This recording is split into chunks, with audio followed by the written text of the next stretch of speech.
E o Filho de Deus, Jesus Cristo, o Senhor, disse: Eu sou o caminho, a verdade e a vida. Ninguém vem ao Pai a não ser por mim. Portanto, ide por todo o mundo, ensinando e pregando o Evangelho a cada uma pessoa nas partes mais remotas da terra. Em Contato, o Ministério de Ensino do Dr. Charles Stanley. A seguir no Em Contato, o alto custo da graça de Deus. Bem, a graça é gratuita, mas não é barata. E existe uma diferença entre ser barata e ser gratuita, percebe? O clamor da graça barata é a tentativa do homem de defender essa insistência orgulhosa em fazer algo para ajudar a Deus ou para adicionar o que Deus fez por ele. Vê, graça é a bondade e a graciosidade de Deus para conosco, sem levar em conta o mérito ou valor de nossa parte. E apesar do que merecemos, mas existe algo dentro de nós que de alguma forma se sente melhor se pensarmos que podemos ajudar a Deus ou se acharmos que fizemos uma contribuição ou que não foi tudo só dele, mas que de alguma forma nós o ajudamos. Quando se trata de perdão dos pecados, salvação e a plenitude do Espírito Santo, não há sequer uma única coisa que possamos fazer. E assim, pessoas que são um tanto legalistas em seus sentimentos, pessoas que pensam que a maneira de ser aceito aos olhos de Deus é vivendo de acordo com um padrão, ou regras e regulamentos, e que, se você viver de acordo com eles, então Deus o aceitará. Se essa for a sua abordagem à vida cristã, você terá muita dificuldade com a graça. Em segundo lugar, o que vai fazer é dizer, bem, essa ideia de graça, de que é tudo Deus e nada de mim, torna tudo muito fácil.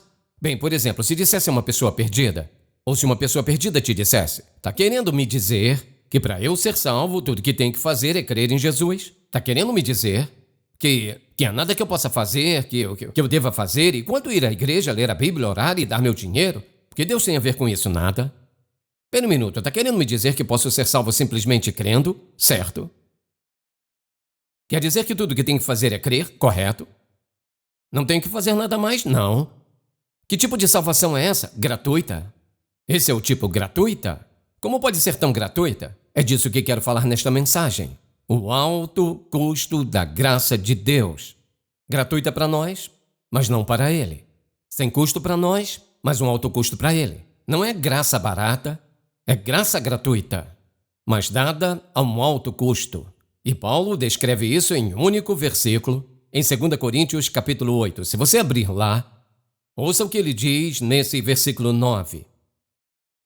Pois conheceis a graça de nosso Senhor Jesus Cristo, que, embora sendo rico, por amor de vós se fez pobre, para que pela sua pobreza possais enriquecer. Eu vou ler isso de novo, veja isso. Pois conheceis a graça de nosso Senhor Jesus Cristo, que, embora sendo rico, por amor de vós se fez pobre, para que pela sua pobreza possais enriquecer. Agora, a graça de Deus tem tudo a ver com Deus derramando as riquezas de suas bênçãos na sua vida e na minha, o que não tem nada a ver com o fato de merecermos ou não, mas tem a ver com a bondade, o amor, graciosidade e benignidade de Deus. Ele diz, porque pela graça sois salvos por meio da fé, isso não vem de vós, nem mesmo a fé vem de nós. Não vem de obras para que ninguém se glorie, a razão pela qual disse isso é porque ele sabia que é da natureza humana querermos receber um pouco de crédito, pensar que fizemos algo que contribuiu para a nossa salvação, contribuiu para o nosso perdão. Nada disso. Então, para a pessoa, e eu repito isso de propósito, para a pessoa que se sente como você tem que fazer alguma coisa, não, você não tem porque você não pode. Espiritualmente mortos, homens e mulheres, não podem fazer nada. E assim, esse esforço humano e essas obras humanas são em vão. Não contribuem para a salvação, não contribuem para ser cheio do Espírito, não contribuem para nada disso, não contribuem para o perdão. Essa é a obra de uma pessoa, em um momento da história, lá na cruz, Jesus Cristo no Calvário. Agora, para nós parece que foi barata, não é barata, é gratuita, mas quanto custou a ele? Então vamos pensar nisso por um momento. Quando ele diz que ele era rico, Jesus era rico em 4 áreas de sua vida, pelas quais ele se tornou pobre a fim de nos fazer ricos nessas mesmas áreas. E é disso que se trata a graça. Primeiramente, ele era rico em suas posses, mas o que é que Jesus possuía? Antes de ele vir a este mundo, amigo, ele possuía tudo. Vamos voltar lá em João capítulo 1. Quero que veja alguns versículos aqui. Em João capítulo 1, bem no início deste evangelho, Note como João começa seu evangelho falando sobre o Senhor Jesus Cristo e se referindo a ele como o verbo de Deus, o verbo vivo de Deus. Ele diz no versículo 1: No princípio era o verbo, e o verbo estava com Deus, e o verbo era Deus. Ele estava no princípio com Deus. Todas as coisas foram feitas por ele, e sem ele, nada do que foi feito se fez. Ou seja, ele criou tudo. Colossenses capítulo 1, veja o versículo 16. Passagem maravilhosa aqui no versículo 16 sobre Jesus. E ele diz no versículo 16: Porque nele, ou seja, por Cristo, foram criadas todas as coisas que há nos céus e na terra, visíveis e invisíveis, sejam tronos, dominações, principados, potestades. Tudo foi criado por ele e para ele, ou seja, nada do que existe fora do poder criativo de Jesus. Agora, abra por favor no Salmo 24. Lá atrás nos Salmos, ele vai nos lembrar quem tem o nome na escritura de propriedade de tudo, quem é o dono de tudo. Capítulo 24 de Salmos, versículo 1. Do Senhor é a terra e a sua plenitude, o mundo e aqueles que nele habitam. Então, quando falamos sobre o que Jesus possuía, a verdade é que ele possuía tudo. Ele era o criador e sustentador, ele era o dono de tudo. Então, a Bíblia diz aqui que ele, sendo rico, por amor de nós, se fez pobre. Então, o que ele fez? Jesus Cristo deixou de lado todos os seus direitos de propriedade e toda a sua riqueza de glória e veio a este mundo como um bebê, não tendo nada, não possuindo nada, despojando-se da sua capacidade de possuir e de ter, tendo nascido como qualquer outro bebê, exceto por ter sido concebido pelo Espírito Santo. Ele era dono de tudo, criou tudo, ele possuía tudo. No entanto, não possuía nada. Agora, deixe-me explicar novamente, já disse isso muitas vezes. Aqui está o coração, o cerne e a alma do Novo Testamento, contidos neste capítulo 3 de Romanos, quando se faz a pergunta: como Deus pode se manter justo e declarar pecadores não mais culpados, nos perdoar de nossos pecados, quando sua lei dizia: a alma que pecar, essa morrerá. O salário do pecado é a morte. Cada uma pessoa, todos que pecamos contra Deus, todos nós, temos a pena de morte sobre nós. Então, Deus, vendo a condição de desamparo absoluto e total da humanidade, sabendo que se ele cumprisse, o seu próprio decreto significaria que cada um de nós nasceria neste mundo, viveria a vida, morreria e seria eternamente separado de Deus. Então, eis o que a graça fez, eis do que se trata a graça. É por isso que Jesus veio. Tudo que falamos sobre a graça está resumido nesta única passagem de Romanos, que é isto: para que Deus permanecesse santo, justo e o Deus reto que ele é, ele tinha que fazer algo para tornar possível, se ele fosse nos salvar, para prover o pagamento da penalidade do nosso pecado. Então, Jesus Cristo era e é o presente de Deus para você e para mim, que veio a este mundo, que entregou sua vida no Calvário, que pagou totalmente nossa dívida de pecado. Por isso ele veio.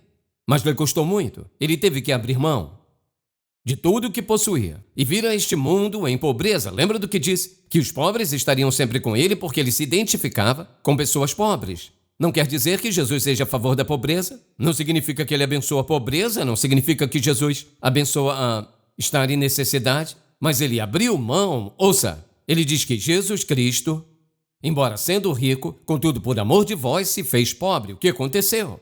Como resultado dele ter vindo a este mundo e tornado possível a Deus o Pai nos perdoar de nossos pecados e nos tornar seus filhos, ele nos fez ricos. Ainda nesse capítulo seguinte, capítulo 9, versículo 8, ouça o que ele diz: e Deus é poderoso para fazer abundar em vós toda a graça, a fim de que, tendo sempre em tudo toda a suficiência, abundeis em toda boa obra. Ele diz que é a graça de Deus que torna possível para você e para mim termos o que precisamos. E muitas vezes coisas que queremos. O que é isso? A graça de Deus. Vê, quando você vai até ele e pede algo e diz: Senhor, eu sei que não mereço, não precisa dizer isso. Ele já sabe disso.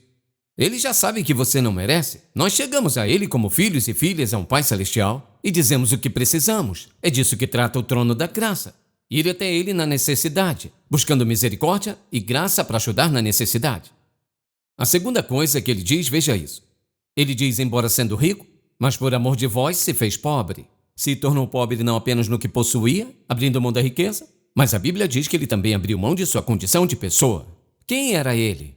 Veja, o conhecimento mais importante que preciso A informação mais importante que preciso em toda a minha vida é quem é este Cristo. Ouça, quando você realmente entende quem Ele é, você o quer. Quando entende realmente quem Ele é e quão indefesa você está, você o quer. Este Cristo, esta pessoa, o que Ele fez? Ele disse que se tornou pobre em sua condição de pessoa, ou seja, bem, quem era Ele? Voltando ao capítulo 1 de João, veja o que ele diz no primeiro versículo. No princípio era o Verbo, e o Verbo estava com Deus, e o Verbo, falando de Cristo, era Deus. Jesus Cristo é Deus. Abra em Hebreus capítulo 1. Um lindo versículo sobre o Senhor Jesus e quem Ele é. Nesta descrição dele aqui, veja isso. Capítulo 1 de Hebreus. Falando do Senhor Jesus, ele diz: o qual sendo o resplendor da sua glória, glória do Pai, e a expressa imagem da sua pessoa, e sustentando todas as coisas pela palavra do seu poder, havendo feito por si mesmo a purificação dos nossos pecados, falando da sua vida, a terra e a morte por nossos pecados, assentou-se à destra da majestade nas alturas. Ouça, se alguém perguntar quem é Jesus, abra em Hebreus capítulo 1 e leia esse versículo, que Jesus Cristo é o resplendor da glória do Pai, único Deus verdadeiro e a imagem exata de sua natureza. Ele sustenta todas as coisas pela palavra de seu poder. Após a purificação dos pecados, se assentou à direita da majestade nas alturas, onde está hoje, intercedendo por nós, ouvindo os clamores dos pecadores que pedem a Ele o perdão dos seus pecados.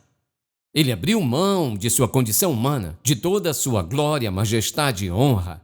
Abra, por favor, em Filipenses capítulo 2.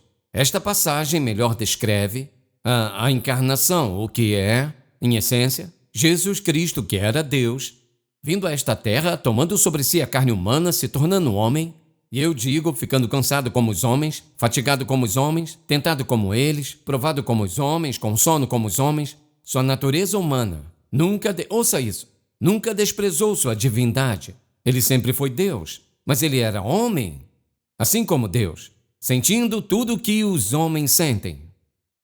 Então, em Filipenses 2, ouça o que ele diz começando no versículo 5. Falando conosco, Paulo diz: de sorte que haja em vós o mesmo sentimento que houve também em Cristo. Agora ele o descreve. Que, embora sendo em forma de Deus, não teve por usurpação ser igual a Deus, disposto a abrir mão de sua condição humana, em igualdade com Deus o Pai, ou seja, disposto a descer aqui, em carne humana e viver entre os homens. Ele diz: mas esvaziou-se a si mesmo, tomando a forma de servo, fazendo-se semelhante aos homens, e achado na forma de homem, humilhou-se a si mesmo, sendo obediente até a morte, e morte de cruz. Esvaziou-se a si mesmo. O que ele quis dizer com isso? Ele abriu mão do manto de sua glória e veio a este mundo, ouça, como um servo escravo. Voltando em Filipenses, ouça, tomando sobre si a forma de servo. Aquele que recebe o convidado à porta, tira as suas sandálias e lava-lhe os pés. Pense sobre isso. Lá estava ele, assentado à direita do Pai, em toda a sua majestade, poder e glória no céu. Todas as hostes angelicais cantando, louvando, curvando-se e adorando a Ele, honrando a Ele. O que está fazendo? Lavando pés empoeirados? Quem é este homem? Este é Deus na carne. Rico, ouça, rico em sua condição humana. Cada anjo do céu se curvando diante dele. Toda a terra está cheia de sua glória, a Bíblia diz. O que ele está fazendo? Sendo gerado no ventre de uma mãe? Agora está lavando os pés como um servo? Ele disse que era o servo de Deus, servo da humanidade. Ele disse: não vim a este mundo. Ouça, eu não vim a este mundo para ser servido. Eu vim a este mundo para servir. Vim a este mundo para dar a minha vida em resgate de muitos. Aqui estava ele servindo, um servo, um escravo, se esvaziando de sua glória. Ele diz: ouça, ele estava tão disposto a trabalhar em seu favor e no meu. Parte de sua pobreza foi que ele disse que ele não se agarraria e nem se apegaria à sua igualdade com Deus. Embora ele nunca tenha deixado de ser Deus, se despiu de si mesmo, de toda a sua personalidade, veio a este mundo como Deus homem. Para fazer o quê? Se tornou pobre para que nós nos tornássemos ricos. Ele se tornou pobre, a Bíblia diz, para que nos tornássemos ricos. Sendo rico, por amor de vós se fez pobre, para que pela sua pobreza possais enriquecer. Ou seja, a graça de Deus é a bondade, o amor e o favor imerecido de Deus derramado sobre nós através da pessoa de Jesus Cristo. E ouça, a graça não é barata, gratuita, mas não barata. A coisa mais valiosa que você e eu temos é a graça de Deus. Ouça, seu grande amor imerecido, ouça, imerecível, incomensurável, insondável, amor infinito derramado sobre nós, sem reservas, mas apenas isto. Pois Deus sabe o que é bom para nós. É isso que temos. A pobreza dele nos fez ricos. Não é algo considerado barato, porque ele fez todo o pagamento e você e eu recebemos tudo. Não quer dizer que é barato. E sim que foi gloriosamente caro para Deus o Pai. Mas note o que ele diz, sendo rico por amor de vós se fez pobre, rico em suas posses, abriu mão disso para que você e eu fôssemos ricos e prósperos nele. Abriu mão de sua condição humana para que você e eu nos tornássemos ricos e prósperos nele. Ele também abriu mão de sua posição. E o que é que seria isto? Assentado à destra do Pai, governando e reinando sobre toda a terra, exercendo o absoluto, total e completo controle sobre todas as coisas. E quando você e eu pensamos no poder do Senhor Jesus Cristo e quão rico ele era nisso, em sua glória eterna, abre João 17 por um momento, porque ele menciona aqui sua glória eterna com o Pai e o fato de que ela seria restaurada. E no quinto versículo do capítulo 17 ele diz: "E agora glorifica-me tu, ó Pai, junto de ti mesmo, com aquela glória que tinha contigo antes que o mundo existisse." E não há maneira para a humanidade descrever esse tipo de glória. Assentado à destra do Pai. E o que ele faz? Ele vem para se assentar no coração da humanidade pecadora. Mas que preço! Abrir mão de sua posição de filho do Pai para se tornar amigo de pecadores. Chamou a si mesmo de pastor. Ele era um amigo. Embora se chamasse de Deus, ele só disse isso para esclarecer sua verdadeira identidade. E quando você pensa na verdadeira identidade dele, você pensa no poder. O poder que era dele. Infinito, absoluto e completo controle de tudo. Veja, porque ele era absolutamente infinito em seu poder, mas abriu mão disso. Ele veio a este estado de pobreza, em termos de poder. Ele se permitiu a ser uma pequena, ultra minúscula porção de carne no ventre de sua mãe, crescendo como um bebê, nascendo como qualquer outro bebê, mas concebido pelo Espírito Santo, crescendo como criança, como um menininho, crescendo como um homem. Com todas as coisas que os meninos têm que lidar na vida, no entanto sem pecado. Quando cresceu, teve que trabalhar como carpinteiro como qualquer outro homem. Se cansava, não era infinito, nem sempre conseguia serrar. Ele não podia fazer móveis 24 horas, pois se cansava. Tinha que dormir, descansar, se fadigava. Sabe por quê? Porque abriu mão daquele infinito poder dentro dele e a glória que tinha com o Pai antes, para se tornar homem, sofrer como homem. Meu amigo, ouça. Ele não fez isso porque tinha que fazer, ele fez isso voluntariamente. Pense no poder necessário a Jesus para se entregar a homens ímpios, cruéis, cujo único propósito na vida era parar o plano redentor de Deus. Imagine o poder que foi necessário para ele. Permitir que soldados romanos o espancassem até suas costas serem apenas carne e sangue. E não disse uma palavra. Quando ele poderia tê-los absolutamente aniquilados, com um piscar de olhos teriam desaparecido. Imagine estar numa cruz e permitir que pegassem um prego e o atravessassem nas suas mãos e seus pés, quando poderia ter parado aquilo a qualquer hora. Imagine o poder necessário para ceder a divindade à humanidade, a santidade e a maldade, sem dizer uma palavra. Amigo, isso é riqueza, se tornando pobre para nos tornar ricos. É disso que trata a graça. É disso que se trata a salvação. É do que Paulo está falando quando ele diz: Jesus Cristo, sendo rico, se fez pobre, para que em sua pobreza você e eu fôssemos ricos na graça do Todo-Poderoso Deus. Alguém diz que é barata? Gratuita? Sim. Barata? Nunca. Custou ao pai seu filho? Custou ao filho tudo, suas posses, condição humana, sua posição e seu poder. Por que ele fez isso? Porque Deus amou o mundo de tal maneira que deu seu Filho unigênito, para que todo aquele que nele crê não pereça, mas tenha vida eterna, vida para sempre. E o que é preciso para tê-la? Colocar sua simples confiança no Senhor Jesus Cristo como Salvador pessoal. Significa simplesmente crer que quando ele foi para a cruz tendo você em mente. É a graça, a bondade e o amor de Deus derramados. Barata? Não, não é. Gratuita? Sim, gratuita. Merecemos? Nunca mereceremos. Nem vivendo 1 milhão de anos mereceríamos. É a bondade, o amor e a misericórdia de Deus derramados. Porque Ele nos ama.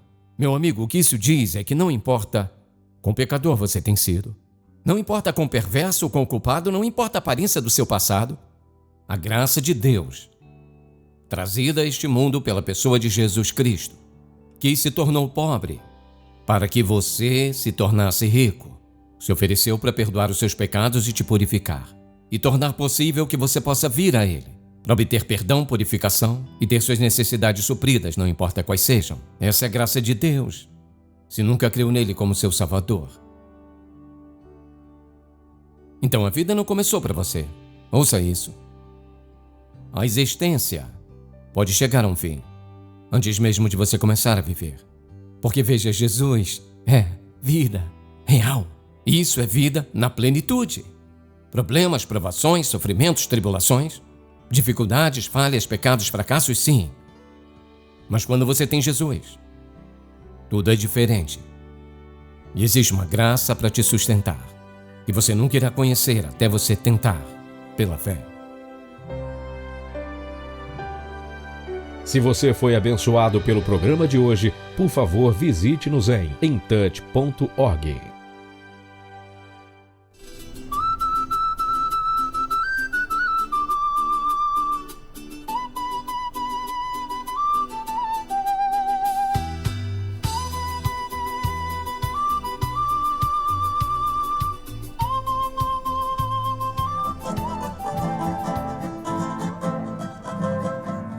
No meio do mundo, Equador, líderes de ministérios se reúnem com o propósito de renovar a sua fé, compartilhar a visão e se preparar para uma grande missão que tem pela frente.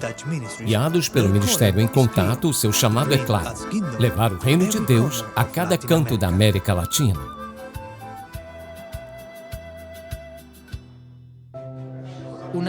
Uma das coisas que mais destaco sobre este retiro é que podemos testemunhar o que Deus está fazendo e de que maneira isso nos anima a continuarmos o nosso trabalho. É uma oportunidade para nos fortalecermos neles, mas também para crescer e compartilhar, para construir relacionamentos com pastores da América Latina e África e América do Norte. Eles nos ajudam a compreender melhor a visão que o Dr. Charles Stanley tinha, e não apenas a visão, a paixão de compartilhar o Evangelho. Eu creio que o Ministério em Contato tem um papel muito importante em ajudar muitos pastores. Na América Latina, há pastores com boa formação e recursos, mas em muitas áreas, especialmente as rurais e fora das grandes cidades, onde muitos se mudam para a cidade em busca de trabalho, há pastores vivendo na pobreza, sem treinamento, mas que servem ao Senhor de todo o coração.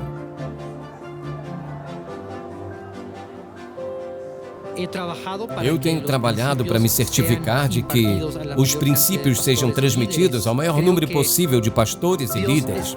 Creio que Deus está levantando um ministério, um grupo de líderes que Ele quer usar para cumprir o objetivo do Ministério em Contato na América Latina.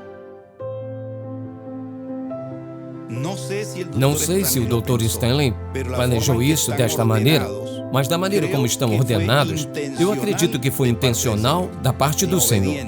Obediência, obedecer e esperar que Deus lide com as consequências. Obedecer a Deus não é fácil. Eu havia ensinado isso. E por vezes, eu disse à minha esposa, não vamos continuar no ministério. Mas o princípio tem me ajudado a permanecer firme no Senhor, na Sua palavra e no serviço. Nós queremos que a visão do ministério em relação aos princípios de vida seja executada, seja concluída. Para isso, precisamos identificar a realidade da América Latina. Nós temos grupos diferentes em cada país e queremos treinar líderes nos princípios de vida e consolidar um grupo que possa levá-lo às suas comunidades.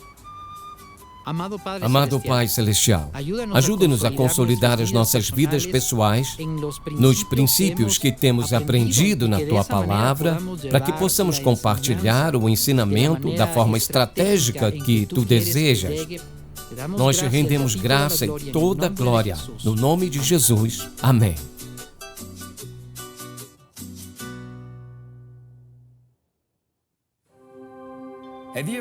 Você já pensou sobre o que um retrato seu revelaria?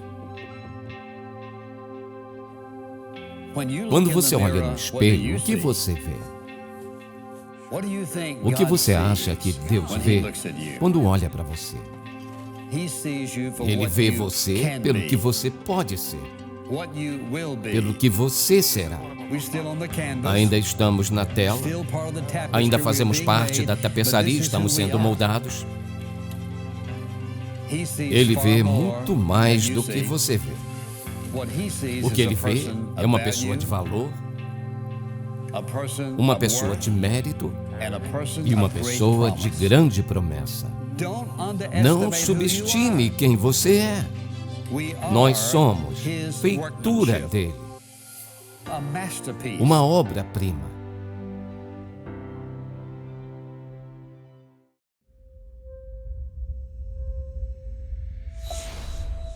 A cruz não foi algo que Deus nos deu como objeto de decoração. A cruz é a mensagem do Evangelho de Jesus Cristo.